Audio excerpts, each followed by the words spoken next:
आपल्या सगळ्यांचं स्वागत करत आहे शिवसेना भवनमध्ये। आपल्याला सर्वांनाच माहिती आहे की एक विषय गेले काही दिवस गाजत आहे, खास करून निवडणुकांचे रिझल्ट आल्यानंतर, निकाल आल्यानंतर हा विषय देशभरात गाजत आहे आणि काल परवापासून मला वाटतं जगभरात ह्याची चर्चा होत आहे। ती म्हणजे ईव्हीएम किती सुरक्षित आहेत, वापरायला पाहिजेत नाही वापरायला पाहिजेत, हे इलॉन मस्क त्याच्यावर स्वतः बोलत आहेत। पण त्या विषयामध्ये न जाता, त्या टेक्निकल गोष्टीमध्ये न जाता मला वाटतं एक सीट जी आपल्या देशभरात आता चर्चेत आहे ती म्हणजे मुंबई उत्तर पश्चिमची। आमचे उमेदवार आणि खरं तर जिंकलेले खासदार अमोल कीर्तिकरजी इथे बसलेले आहेत। त्यांच्या सीटमध्ये 4 तारखेलाच रात्रीपर्यंत आपल्याला माहिती आहे पुढे मागे चाललं होतं, मग 1 मताने जिंकले, मग कधी वाटलं 600 मतांनी जिंकले, मग नक्की सीट आपल्या हातातून गेली कशी, काय गडबड झाली, काय गफलत झाली, आणि त्याच्यानंतर गेले 10 दिवस 5 जूनपासून चर्चा सुरू आहे। काल परवाकडे देखील पेपर्समध्ये असेल, बातम्यांमध्ये असेल, आपल्याच माध्यमातून वेगळे वेगळे त्याच्यात रिपोर्ट्स येत आहेत। मग आत फोन कोणी घेऊन गेलं होतं का, कोणाच्या फोनवर OTP आला होता का, कोणी काही तिथे गडबड करण्याचा प्रयत्न केला का। आपल्या सर्वांना माहिती आहे की हे सगळे विषय घेऊन कोर्टाची लढाई तर सुरू होणारच आहे, कारण ही सीट आम्ही जिंकलेलो आहोत, हक्काची आहे आणि मुंबईकरांनी जो निकाल दिलेला आहे हुकुमशाहीच्या विरोधात तो जगजाहीर आहे। पण ह्याच्यात जी गडबड झाली आहे त्याच्यात काही टेक्निकल गोष्टी आम्ही आपल्या समोर मांडू इच्छितो। आमच्यासोबत अर्थात शिवसेनेचे नेते आहेत, उपनेते आहेत, आमचे उमेदवार आहेत।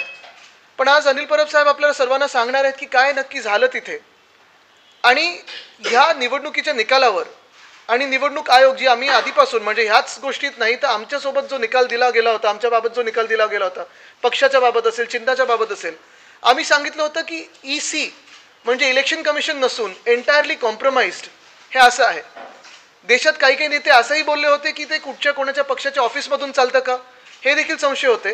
आणि आपण विचार करा, हे सगळी गडबड करून देखील इंडिया आघाडी असेल त्यांनी एवढे चांगले आकडे प्राप्त केलेले आहेत, जर ही गडबड नसती झाली तर सरकार बदललं असतं। तरी देखील ह्याच्यात जास्ती वेळ न घेता मी विनंती करीन अनिल परबजी यांना की जे आपल्याला सांगतील की काय नक्की त्या दिवशी झालं आणि आमचं ऑब्जेक्शन कशावर आहे। नमस्कार।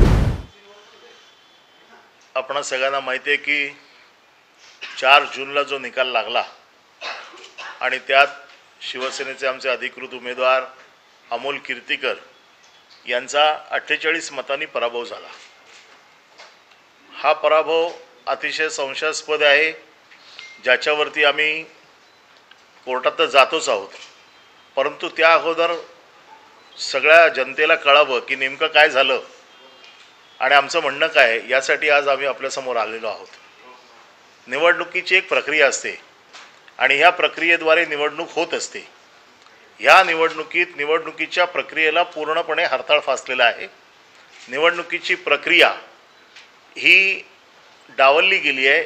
19व्या फेरीनंतर, विशेषतः 19व्या फेरीनंतर ज्या वेळेला निकाल अगदी जवळजवळ येत होते, अशा वेळेला निवडणुकीच्या निकालामधली जी पारदर्शकता आहे ही पूर्णपणे बंद झाली।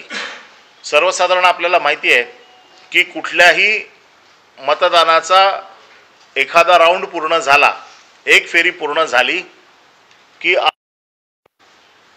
अनाउन्समेंट देता प्रत्येक उमेदवाराला मिळाले हे ते सांगत असतात आणि मग दुसरा राऊंड सुरू होतो। 19व्या फेरीपर्यंत हे राऊंड किंवा ह्या सर्व लोकांसाठी सांगितल्या जायच्या। साधारण आपल्याला माहिती आहे की निवडणुकीची जी प्रक्रिया चालते याच्यामध्ये एका विधानसभेला 14 टेबल्स असतात आणि 14 टेबल्स नंतर एक AROचं टेबल असतं, असिस्टंट रिटर्निंग ऑफिसरचं। 6 मतदारसंघ असतील तर 6 गुणिले 14 आणि ती 6 माणसं।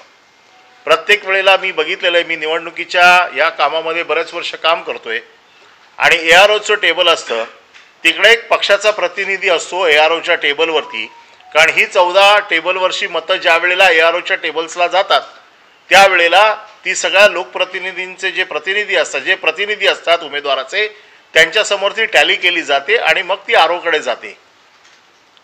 ह्या वेळेला एक वेगळीच पद्धत केली होती की AROच्या टेबलमध्ये आणि आमच्या प्रतिनिधीमध्ये एवढं अंतर ठेवलं होतं की ARO कुठला हिशोब पाठवतोय वरती हे शेवटपर्यंत कोणालाच कळू शकलं नाही।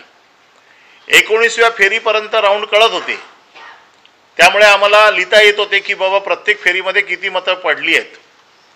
AROच्या टेबलवरनं आम्हाला मतं कळत नव्हती, कारण AROमध्ये आणि आमच्यामध्ये फार अंतर होतं. जाळी होती मध्ये आणि जाळीच्या त्या बाजूला त्यांना बसवलं होतं. तिसरा विषय असा आहे की जो सगळ्यात महत्त्वाचा आहे की आपल्याला माहिती आहे की मतदान ज्या दिवशी होतं त्या दिवशी मतदान संपल्यावरती 17C असा एक फॉर्म असतो, ज्या फॉर्ममध्ये हे लिहिलेलं असतं की ही जी मतपेटी आहे ह्या मतपेटीमध्ये किती मतदान झालेलं आहे, आणि मग त्याच्यावरती सगळ्या मतदान प्रतिनिधींची सही घेतली जाते आणि मग तो जो केंद्राध्यक्ष असतो तो सही करून आम्हाला फॉर्म देतो. हा फॉर्म आम्ही ज्या दिवशी मतमोजणीच्या दिवशी जातो त्यावेळेला टॅली करून बघतो की आमच्या फॉर्मप्रमाणेच ही पेटी आहे की नाही, आणि मग ती पेटी उघडली जाते. आणि दुसरा एक प्रकार असतो की मतं मोजून झाल्याच्या नंतर फॉर्म 17C पार्ट 2 हा एक फॉर्म असतो, जो फॉर्म भरून द्यायचा असतो आणि त्याच्यावरती त्या अधिकाऱ्याने सही करायची असते की माझ्या या पेटीमध्ये किती मतं मोजली गेली आणि त्याची टॅली ही आहे ती दिली गेली. या लोकसभेमध्ये अर्ध्या लोकांना हे फॉर्म दिले आणि बऱ्याच लोकांना हे फॉर्म दिलेच नाहीत. मागणी करून करून देखील हे फॉर्म दिले नाहीत आणि त्यामुळे आमची मतं आणि त्यांची मोजलेली मतं याच्यामध्ये जवळजवळ 650 पेक्षा अधिक मतांचा फरक आलेला आहे. आम्ही वारंवार ही मागणी करतोय की ही मतं आमची 650 आपल्यापेक्षा जास्त आहे. आपण कुठलीही प्रक्रिया राबवलेली नाही. 19व्या फेरीनंतर आपण जाहीर करायचं बंद केलं, ते सरळ 22-23व्या फेरीनंतर एकदम सगळे निकाल वाचले. त्याचबरोबर आम्ही जे फॉर्म 17C2 आपल्याकडे मागतोय ते देखील आपण नाकारलेले आहेत. त्यामुळे मतांमध्ये हा जो मोठा फरक आहे, 650 पेक्षा जास्त मतं ही आमच्या जो टॅली आमची जी टॅली आहे आणि त्यांची टॅली आहे याच्यामध्ये त्याचा फरक येतोय, जो फरक आम्ही आमच्या ऑब्जेक्शनमध्ये लिहिलेला आहे. खरं म्हणजे निवडणूक प्रक्रिया संपताना निवडणूक अधिकाऱ्यांनी विचारायचं असतं की मी निवडणुकीचे निकाल जाहीर करणार आहे, याच्या अगोदर कोणाचं काही ऑब्जेक्शन असेल तर सांगा. अशा प्रकारे कुठल्याही प्रकारचं विचारलं गेलं नाही, कुठल्याही प्रकारची माहिती दिली गेली नाही आणि सरळ निकाल जाहीर करून टाकले. हे एकतर्फी सगळं झालं. हे करत असताना आम्ही रिटर्निंग ऑफिसरचा गोंधळ सगळा बघत होतो. त्यांना वारंवार कोणाचे फोन येत होते याचा साधारण आमच्या बसलेल्या लोकांना अंदाज येत होता. त्यांची धावपळ बघत होते. वारंवार त्या बाथरूमला जात होत्या, तिकडून त्या फोनवरती कोणाशी तरी बोलत होत्या. हे कोणाचे फोन आहेत, काय आहे याच्या संदर्भातली सगळी माहिती आमच्याकडे येतेच आहे. पण त्याचबरोबर या सगळ्या गोष्टींची आम्हाला उमेदवार म्हणून माहिती मिळणं हे अतिशय गरजेचं आहे. याच्यात जर पारदर्शकता आहे तर ती CCTV फुटेज ज्याच्यामध्ये पूर्ण दिवसाचा प्रोसेस रेकॉर्ड झालेला आहे, याची आमच्या प्रतिनिधीने ज्या वेळेला मागणी केली त्यावेळेला आम्हाला सांगण्यात आलं की 2 दिवसांनी आम्ही तुम्हाला देऊ, 3 दिवसांनी देऊ. डेप्युटी कलेक्टरने स्वतः आमच्या प्रतिनिधीला फोन करून सांगितलं की तुम्ही उद्या या, आम्ही तुम्हाला हे देऊ. हे सगळं झाल्याच्या नंतर शेवटी त्यांनी आम्हाला CCTV फुटेज देखील नाकारलेलं आहे.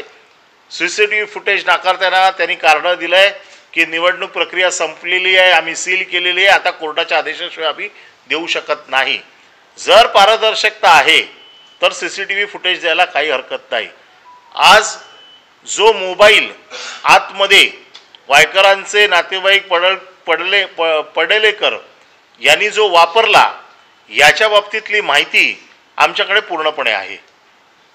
त्याच्यावरनं कोणाला फोन गेले, कोणाचे फोन त्याच्यावरनं आले याची देखील माहिती आम्हाला मिळालेली आहे. परंतु अचानक घटना घडली 4 जूनला आणि त्याचा गुन्हा दाखल झाला 16 जूनला. 10 दिवस या बाबतीमध्ये कुठलाही गुन्हा दाखल झाला नाही. आमच्या माहितीप्रमाणे या 10 दिवसामध्ये हे मोबाईल पण बदलले गेले अशी आमची माहिती आहे. ती योग्य वेळी आम्ही जाहीर करू. परंतु त्यांनी काल जे आरोनी काल जो खुलासा केलेला आहे पत्रकार परिषद घेऊन, या पत्रकार परिषदेत त्यांनी असं म्हटलेलं आहे की आम्ही AROला प्राधिकृत केलं होतं की एक मोबाईल वापरायला. त्या गुरव नावाच्या माणसाचा मोबाईल होता. कोणाला प्राधिकृत केलं आम्हाला माहीत नाही. आम्ही पण असिस्टंट AROना विचारलं, त्यांच्याकडे कुठल्याही प्रकारचं याचं उत्तर नाही आहे, कुठल्याही प्रकारची अधिकृत पत्र नाही आहेत. आणि जर तो नियम असेल तर हा नियम हा देशातल्या सगळ्या मतदारसंघामध्ये नियम सारखा असायला पाहिजे. इकडेच फक्त नियम असून चालत नाही. मोबाईल वापरायचा असेल तरी तो कोणी वापरायचा याचा नियम आहे. मग हा गुरव कोण आहे? आणि सगळ्यात महत्त्वाचं की त्यांनी काल असं सांगितलं की आम्हाला एनकोरला डाटा अपडेट करण्यासाठी आम्हाला OTP येतो, या OTPवरनं आम्ही तो डाटा अपडेट करतो. हा फोन ज्या वेळेला सुरेंद्र अरोरा आणखीन शहा यांनी ज्या वेळेला ऑब्जेक्शन घेतलं त्याच्यानंतर तो फोन बाहेर काढून पाठवला, त्या फोन पाठवून दिला. जर हा फोन दुपारी 2 नंतर बाहेर गेला तर त्याच्यानंतरचे जे राऊंड्स होते हे त्यांनी कुठल्या फोनवरनं अपडेट केले, याच्यासाठी कुठला फोन वापरला, याच्यासाठी कोणाला अधिकार दिले होते, या सगळ्याची माहिती आम्हाला मिळाली पाहिजे. ही सगळी माहिती, ही सगळी याच्यामध्ये गडबड आहे. आणि तो फोन जो बाहेर गेला होता, ह्या फोनवरनं बाहेर कोणाकोणाला फोन गेलेले आहेत आणि जो फोन ॲक्च्युली वापरला गेला त्याची टॉवर लोकेशन देखील आमच्याकडे आहे की तो फोन त्यावेळेला कुठे होता. हे सगळे मुद्दे हे गडबडीचे आहेत.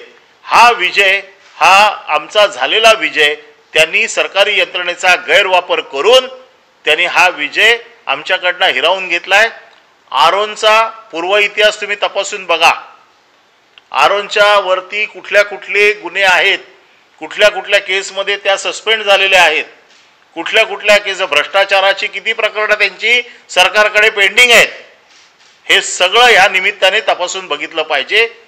पोलीस अधिकारी देखील ज्या पद्धतीने, कारण मी सतत पोलीस अधिकाऱ्यांना फॉलोअप करतोय की या प्रकरणाचा तपास तुम्ही करतात की नाही. पोलीस अधिकारी आरोवर ढकलतायत, आरो पोलीस अधिकाऱ्यांवर ढकलतायत. हे एकमेकावरती ढकलण्याचं काम आहे. कदाचित त्यांना सरकारने असं सांगितलं असेल तुम्ही काळजी करू नका, तुम्हाला काही होणार नाही, म्हणून कदाचित ते अशा प्रकारचं कृत्य करत असतील. परंतु आमची इलेक्शन कमिशनला विनंती आहे की याच्यामध्ये इलेक्शन कमिशन इन्चार्ज आहे. इलेक्शन कमिशनने सुमोटो याची सगळी चौकशी केली पाहिजे, तक्रार घेतली पाहिजे आणि याच्यावरती कारवाई केली पाहिजे. या सगळ्या प्रकरणाचा आम्ही कोर्टाकडे न्याय मागतोय की आमची मतं जी आमच्याकडे आमचा हिशोब आहे तो तपासून घ्यावा आणि त्या हिशोबाप्रमाणे आम्हाला न्याय मिळावा आणि अमोल कीर्तीकरांना विजयी जाहीर करावं. अशा प्रकारचं पिटिशन आम्ही या येणाऱ्या 1-2 दिवसामध्ये कोर्टात दाखल करू. आणि याच्याबद्दलची टेक्निकल माहिती मी सांगितलं. पहिल्यांदा असं कळलं होतं की कीर्तीकरांना विजयी घोषित करण्यात आलं सुरुवातीला, म्हणजे जे पत्रकार तिथे होते त्यांच्याकडनं जी माहिती मिळत होती त्यानुसार. नंतर वायकरांनी आक्षेप घेतला, पुन्हा रिकाउंटिंग झालं आणि त्यानंतर त्यांना विजयी घोषित करण्यात आलं. असा काही प्रकार घडलेला आहे का? नाही, यामध्ये 19व्या फेरीनंतरच गडबड सुरू झालेली आहे. EVMचा निकाल लागला, शेवटी त्याच्यामध्ये एकमताने अमोल कीर्तीकरांना विजयी केलं आणि पोस्टल बॅलेट्स हे सुरुवातीला मोजले जातात आणि सुरुवातीलाच अनाऊन्स केले जातात. याची अनाऊन्समेंट सुरुवातीला केली नाही, याची अनाऊन्समेंट शेवटच्या 26व्या राऊंडला केली, जी सुरुवातीच्याच राऊंडला करायला पाहिजे होती. मोजल्या ताबडतोब पोस्टल बॅलेट मोजायला पाहिजे होतं. मुळात एकच आहे. नाही, आता एकच महत्वाचा विषय आहे की आता आपल्याला जे अनिल परब साहेबांनी सांगितलं, साधारणपणे ज्या गोष्टी आपल्या समोर आणल्या, पूर्ण जी क्रोनॉलॉजी होती, काय होतं हे सांगितल्यानंतर आपल्या लक्षात सगळ्यांचं आलं असेल की इथे प्रोसेस जी होती कुठे ना कुठेतरी फ्रॉड झालेला आहे, जो आम्ही सगळ्यांच्या लक्षात आणून देऊ इच्छितो. आता ज्या बारकाईच्या गोष्टी आहेत सगळे काही आज आम्ही ओपन करू शकत नाही, कारण ते कोर्टासमोर पण येतील, इलेक्शन कमिशन समोर येतील, त्याच्यात आपल्याला कळतील. पण हे सगळं होत असताना आपल्यासमोर हेच आणायचं आहे की ही जी निवडणूक झाली आणि खास करून ह्या सीटची झाली, ही फ्री अँड फेअर होती का? मतमोजणीची जी प्रक्रिया होती ती फ्री अँड फेअर होती का? जी आपल्याला अपेक्षित आहे की देशात पारदर्शकपणे निवडणुका झाल्या पाहिजेत, मतमोजणी आहे पारदर्शकपणे झाली पाहिजे, लोकशाहीचा सण आपण याला मोजतो, हा सण तसा साजरा गेला का? आणि जे लोक जबाबदार असतात, जिम्मेदारी ज्यांच्यावर असते की ही प्रक्रिया पूर्णपणे पार पडल्यानंतर जे काही ऑब्जेक्शन सजेशन असतात ते ऐकून घेतल्यानंतर सगळ्यांना संतुष्ट करणं की ही निवडणूक फ्री अँड फेअर होती, प्रोसेस चांगली होती, नीट होती, हे त्यांच्याकडून झालंय का ते न होता काल परवाकडे आपण बघतोय प्रेस नोट आता यायला सुरू झालेले आहेत, त्याच्यात पण काही काही गफलती आहेत, त्या देखील आम्ही तुमच्यासमोर उघड करणार आहोत. आजची ही प्रेस कॉन्फरन्स ही पहिली प्रेस कॉन्फरन्स होती, कारण इथपासून ही लढाई सुरू होत आहे. आज जी जगभरात आणि देशभरात चर्चा सुरू आहे, मला वाटतं आमच्यासारखे अनेक अशा वेगळ्या वेगळ्या सीट्स असतील देशभरात जिथे ही चर्चा होऊ शकते, पण हा जो भाजपाने विजय क्लेम केलेला आहे तो देखील 303 वरनं 240 वर आलेला आहे. काल पण मी सांगितलं की ही यंत्रणा जर त्यांच्या हातात नसते आणि खरोखर फ्री अँड फेअर इलेक्शन झाले असते तर 240 काय 40 देखील जागा भाजपाच्या या देशात आल्या नसत्या. आज आपण पाहतोय वातावरण सगळीकडे हेच आहे, रोष आहे लोकांचा, आणि आज पण आपण पाहतोय की हे सगळं सोडून परत विषय भलतीकडे नेला जातोय भाजपाकडून. मग हे ते ह्यामुळे मतं मिळेल, त्यामुळे मतं मिळाली. मी एवढंच सांगेन की भाजपला ज्या काही सीट मिळालेल्या आहेत, मतं मिळालेली आहेत, ती ह्या यंत्रणेचा गैरवापर करून मिळालेल्या आहेत. आज ह्या प्रेस कॉन्फरन्समधून निवडणूक आयोगाने योग्य ती जी काही सूचना आहे ती घ्यावी, पुढची कारवाई करावी. अन्यथा आम्ही सगळे आहोतच आणि आम्ही जी काही लिगल कारवाई आहे त्याच्यावर पूर्णपणे पाठलाग करून, पाठपुरावा करून हा विजय जिंकणार, म्हणजे हा विजय आम्ही हातात घेणार म्हणजे घेणार हे आपल्याला सांगतो.